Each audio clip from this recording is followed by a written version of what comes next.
At a UK motorcycle show, Kawasaki revealed a new middleweight adventure rally motorcycle with a model designator of KLE.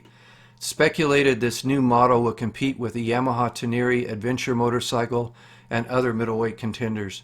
The only problem is most of the new KLE motorcycle was covered up in a box, so the viewing public could only see the 21-inch front wheel, Nissan brakes, forks, and part of the engine and fairing. On the outside of the box is an image of a desert with the words "Life's a Rally, Ride It, KLE established 1991. Kawasaki is referring to the 1991 KLE 500 dual sport motorcycle powered by a 498cc parallel twin engine. The Kawasaki KLE 500 was manufactured from 1991 to 2007. The engine on the new KLE is a parallel twin cylinder and looks very similar to the engine used on the Ninja, Vulcan, and Versa 650 motorcycles. However, if I had to guess, the new KLE engine will have a larger displacement than 650, but nobody knows for sure. A link to the article is in the description. On a third generation KLR 650, that'd be years 2022 to the present, there's just one panel located right here that you need to remove to get access to the battery. And the battery will be positioned similar to this battery in this shadow with easy access to the terminals and easy access to the battery. But on the second generation KLRs, you not only need to remove the panel on the left side, but also the right side so you can get access to the bolts that hold the seat down so you can pull the seat off. Once you have the seat off, you have access to the terminals, which you have to remove before you can slide the battery out. With the battery terminals disconnected from the battery, there's one more screw or bolt to remove. And with that removed, you remove the vent tube, remove that, and there's this piece that slides over the battery that you need to remove. Then you can slide your battery out. With the battery out, it's much easier to do the maintenance on it. What I've done so far is I cleaned the top off because I need to remove these caps, and because this isn't a maintenance-free battery, it's not an AGM battery or a gel battery, I need to add fluid to this, and it's a little hard to see, but fluid should be up here.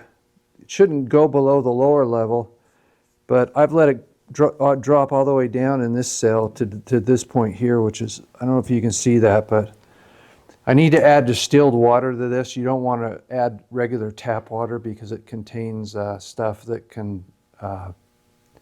doesn't work well with a battery. So you want it to be distilled water.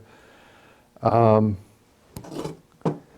I'm going to take these caps off.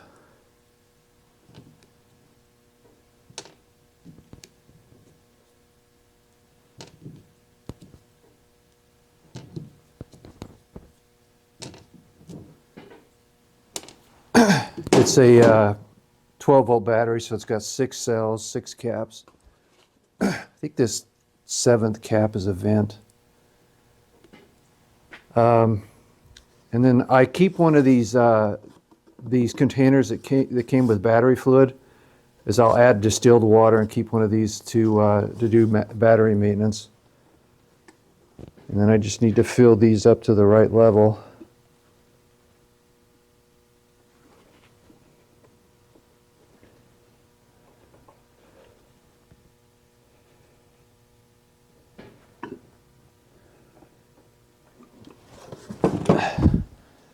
Now they're all up to level. Another important battery maintenance is to keep your battery charged, especially in the wintertime, because if your battery discharges, the sulfuric acid comes out of solution, so you have more water than sulfuric acid, and as you know, when it gets real cold, water can freeze, and if water freezes in your battery, it will ruin the battery. So with the cleaning done and the fluid all, it's up to the full mark. And if your battery is discharged, now's a good time to fully charge your battery. I have wires that connect to my battery terminals. that I use to connect to a heated vest when I ride in the wintertime. So I'm going to use those wires to connect a charger to the battery. So I'm going to charge the battery after I install it, just to make sure it's fully charged. And then this should be, hopefully will get me through one more winter. So let's reinstall it.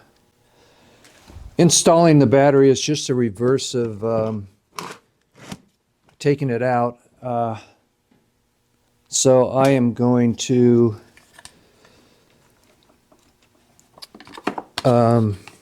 attach these terminals off camera because it takes me longer than it should to reconnect these terminals to the battery. And I don't want to bore you if I haven't already done that. I don't want to bore you with that process, so I'm going to reconnect the terminals, and I'll be back and show you I bought a new charger, and I'll show you the charger, and I'll tell you why I bought it. So be right back. So I got the battery reinstalled, everything put back together. In the wiring I was talking about that connects to the battery is this wiring and this connector. I don't remember what this connector is called, but I use this connector to connect to a heated vest in the wintertime.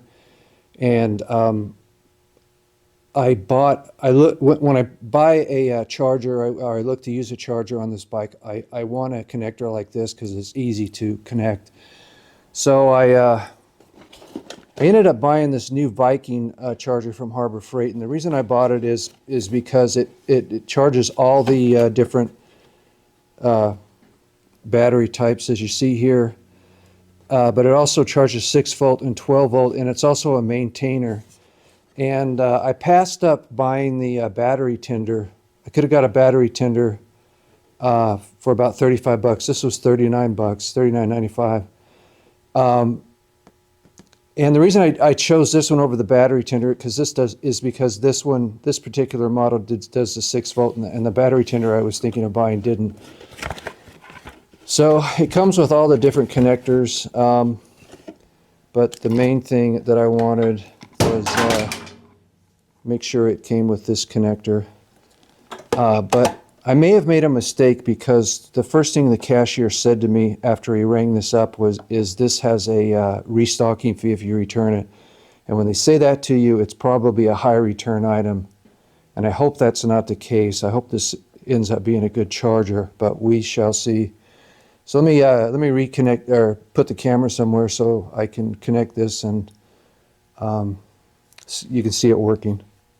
All right, so I've got the charger connected to the battery, and now I just need to plug in the charger and see what happens.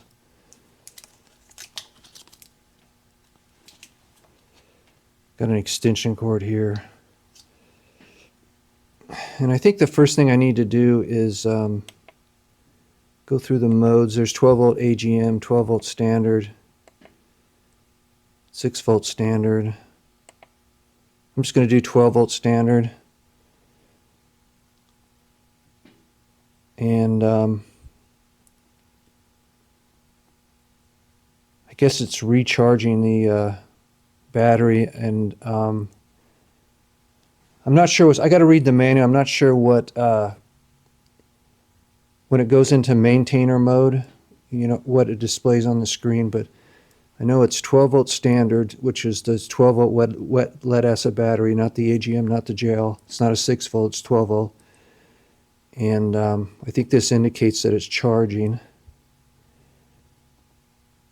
It may be doing like a self-check or something and evaluating the battery. I'm not sure, but anyway, if you want to know how this battery charger works out, just leave a comment on the video, and I'll reply back. Thanks for watching.